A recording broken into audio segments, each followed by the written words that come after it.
The three healing spaces are actually prayer houses, the hospitals, and then the African traditional healing shrines. The quest for wellness have taken African people not only within the hospital spaces, but also to the shrines and even the prayer houses. So people don't just stop at the hospitals, and especially when the hospitals are unable to provide healing, people want to try other places for healing. And in the stories of narratives of people that we have studied, we realized how they have crisscrossed these three different spaces. And it is interesting for us because in the West, they are often separated independently from each other. Medical pluralism has to do with the plurality of healing experiences. It's synonymous to religious pluralism, whereby all religious experiences are valid.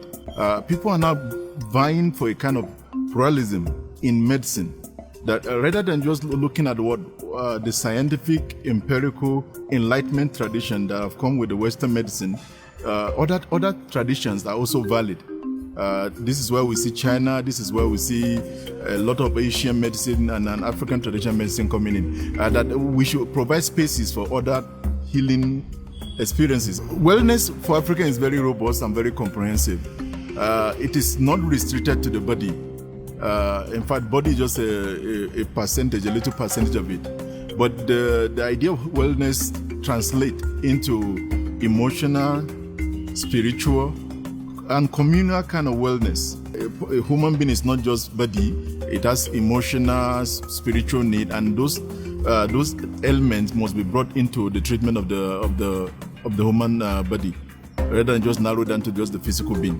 When the medical missionary came to Africa, they brought out their own medicine. And this medicine was a direct attack on traditional African healing spaces. But after many years now worshiping the Christian God, people are going back again to the healing spaces, the traditional African healing spaces. And that for me is like a kind of homecoming.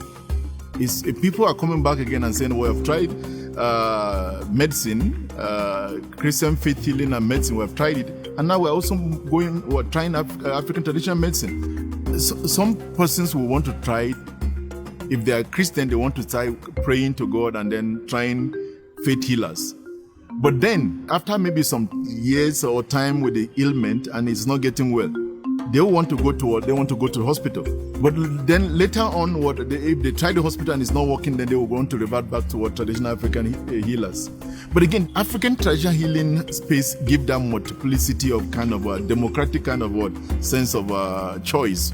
You are not just bound to one healing space, and I think this is what our study want establish: the fact that they have they move around the healing spaces. If the medical pluralism is accepted, it could de-emphasize the problem of stigmatization that most of them actually think that they are not fairly treated by the medical profession. What if religion broadened its view on the practical relationship and sharing of resources between the healing spaces?